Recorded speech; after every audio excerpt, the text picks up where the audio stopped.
আসসালামু আলাইকুম ওরহমতুল্লাহি ওবরাকাতুহ। আপনি আছেন মুসলিম সেবায়ের সঙ্গে। ইসলামী শিক্ষা, আমল, দোয়া ও বিশ্বস্ত পণ্যে এক অনন্য ঠিকানা। আমাদের অনলাইন কোর্স ও নিয়োগ সেবায় ইমাম, খতিব ও শিক্ষার্থীরা পাচ্ছেন সুযোগ উন্নত ভবিষ্যতের। মুসলিম সেবা, আপনার ইসলামী জীবনের সহযাত্রী। চলুন শুরু করি আজকের পর্বটি। আয়াতুল কুরসি। উচ্চারণ: আল্লাহু লা ইলাহা ইল্লা হুয়াল হাইয়ুল কাইয়ুম, লা তাখুযুহু সিনাতুম ওয়ালা নাওম, লাহু মা ফিস সামাওয়াতি ওয়া মা ফিল আরদ, মান যাল্লাযী ইয়াশফাউ ইনদাহু ইল্লা বিইজনিহি, ইয়ালামু মা বাইনা আইদিহিম ওয়া মা খালফাহুম, ওয়ালা ইউহীতুনা বিশাইইম মিন ইলমিহি ইল্লা বিমা শাআ, ওয়াসিয়া কুরসিয়ুহুস সামাওয়াতি ওয়াল আরদা ওয়ালা ইয়াউদুহু হিফযুহুমা ওয়া হুয়াল আলিয়্যুল আযীম। অর্থ: আল্লাহ ছাড়া অন্য কোনো উপাস্য নেই। তিনি জীবিত, সবকিছুর ধারক। তাকে তন্দ্রাও স্পর্শ করতে পারে না এবং নিদ্রাও নয়। আসমান ও জমিনে যা কিছু রয়েছে সবই তার। কে আছো এমন যে সুপারিশ করবে তার কাছে তার অনুমতি ছাড়া? দৃষ্টির সামনে কিংবা পিছনে যা কিছু রয়েছে সে সবই তিনি জানেন। তার জ্ঞানসীমা থেকে তারা কোনো কিছুকেই পরিবেষ্টিত করতে পারে না, কিন্তু যতটুকু তিনি ইচ্ছা করেন।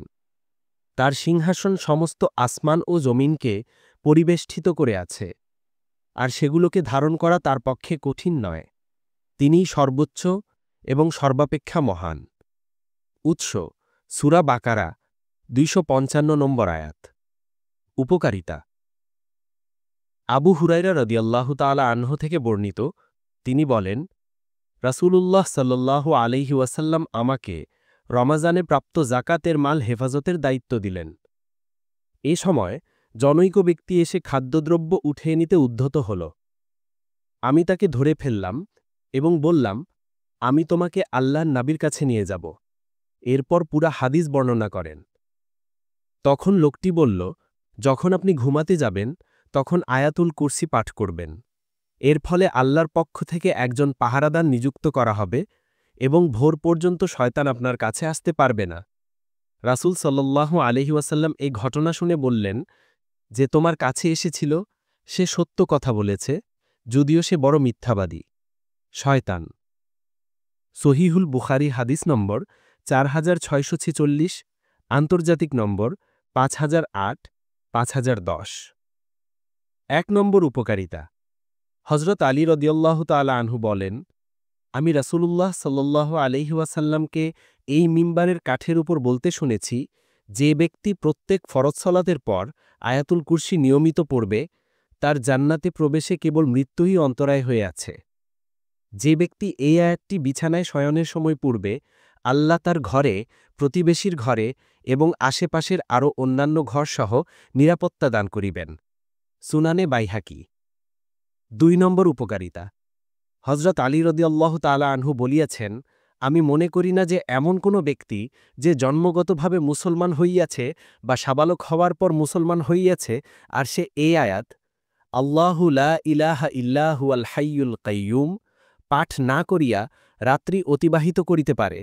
হায়, যদি তোমরা জানিতে এই আয়াতের মর্তবা কি!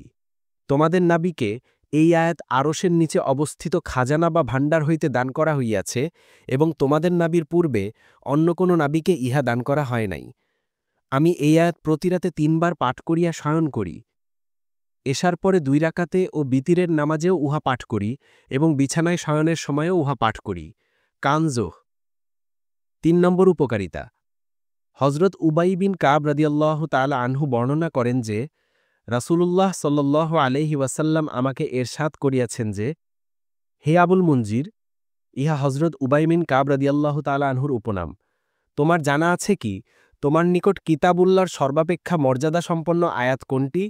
আমি আরজ করিলাম, আল্লাহ ও তার রসূলই সর্বাপেক্ষা বেশি জানেন। নবী করিম সাল্লাল্লাহু আলাইহি ওয়াসাল্লাম দ্বিতীয়বার জিজ্ঞেস করলেন, হে আবুল মুনজির, তোমার জানা আছে কি কিতাবুল্লাহর সর্বাপেক্ষা মর্যাদা সম্পন্ন তোমার নিকট কোনটি?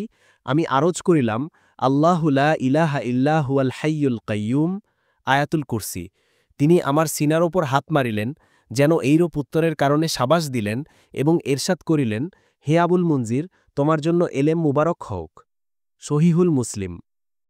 এক রেওয়ায়েতে আয়াতুল কুরসি সম্পর্কে এরশাদ করিয়াছেন, সেই পাকজাতের কাসাম, যাহার হাতে আমার প্রাণ, এ আয়াতের একটি জিহ্বা ও 2টি ঠোঁট রহিয়াছে। ইহা আরশের পায়ার নিকট আল্লাহ তাআলার পবিত্রতা বয়ান করে। মুসনাদে আহমদ, মাজমায়ে জাওয়াইদ। 4 নম্বর উপকারিতা। শয়তানের প্রভাব থেকে বাঁচার আয়াত। হজরত আবু হুরাইরা রাদিয়াল্লাহু তাআলা আনহু থেকে বর্ণিত, রাসূলুল্লাহ সাল্লাল্লাহু আলাইহি ওয়াসাল্লাম বলেছেন, সূরা বাকারায় একটি শ্রেষ্ঠ আয়াত রয়েছে, যে ঘরে আয়াতুল কুরসি পাঠ করা হবে সেখান থেকে শয়তান পালাতে থাকে। মুস্তাদরাকে হাকিম।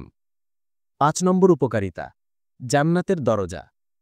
আবু উমামা রাদিয়াল্লাহু তাআলা আনহু থেকে বর্ণিত, তিনি বলেন, আল্লাহর রসুল সাল্লাল্লাহু আলাইহি ওয়াসাল্লাম বলেছেন, যে ব্যক্তি প্রতি ফরজ নামাজ শেষে আয়াতুল কুরসি পড়ে, তার জান্নাতে প্রবেশ করতে মৃত্যু ছাড়া কোনো কিছু বাধা হয়ে থাকবে না। নাসাই। 6 নম্বর উপকারিতা। মর্যাদাসম্পন্ন মহান আয়াত। হজরত আবুজর জুন্দুব ইবনে জানাদাহ রাদিয়াল্লাহু তাআলা আনহু রাসূলুল্লাহ সাল্লাল্লাহু আলাইহি ওয়াসাল্লামকে জিজ্ঞেস করেছিলেন, হে আল্লাহর রসুল সাল্লাল্লাহু আলাইহি ওয়াসাল্লাম, আপনার প্রতি সর্বাপেক্ষা মর্যাদাসম্পন্ন কোন আয়াতটি নাজিল হইয়াছে? রাসূলুল্লাহ সাল্লাল্লাহু আলাইহি ওয়াসাল্লাম বলেছিলেন, আয়াতুল কুরসি। নাসাই। 7 নম্বর উপকারিতা। হজরত আবু হুরাইরা রাদিয়াল্লাহু তাআলা আনহু থেকে বর্ণিত, তিনি বলেন, রাসূলুল্লাহ সাল্লাল্লাহু আলাইহি ওয়াসাল্লাম এরশাদ করিয়াছেন যে, প্রত্যেক জিনিসের একটি চূড়া হয়, যাহা সবার উপরেও সর্বোচ্চ থাকে। কুরআন কারীমের চূড়া হইল সূরা বাকারা।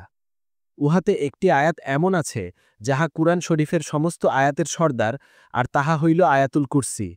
তিরমিজি। 8 নম্বর উপকারিতা।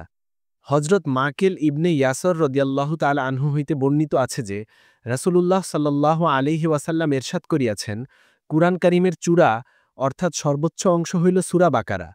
উহার প্রত্যেকের সহিত 80 জন ফেরেশতা অবতরণ করিয়াছেন, এবং আয়াতুল কুরসি আরশের নিচে হইতে বাহির করা হইয়াছে, অর্থাৎ আল্লাহ তাআলার বিশেষ খাজানা হইতে নাজিল হইয়াছে।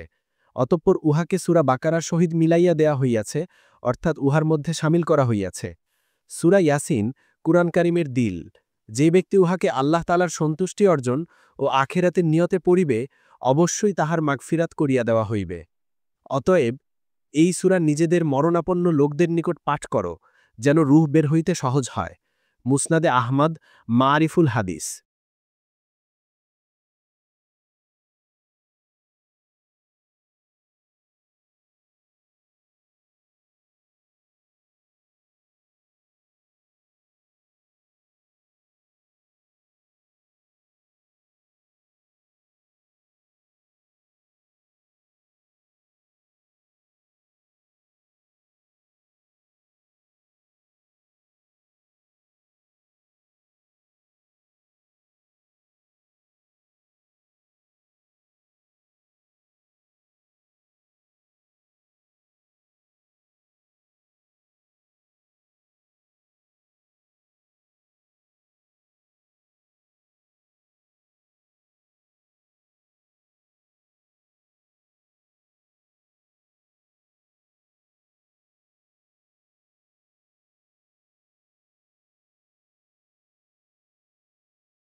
এখনই জয়েন করুন muslimseba.com, ইসলামের পথে চলতে আপনার বিশ্বস্ত সঙ্গী। ডাউনলোড করুন, শিখুন, সেবা নিন, শেয়ার করুন।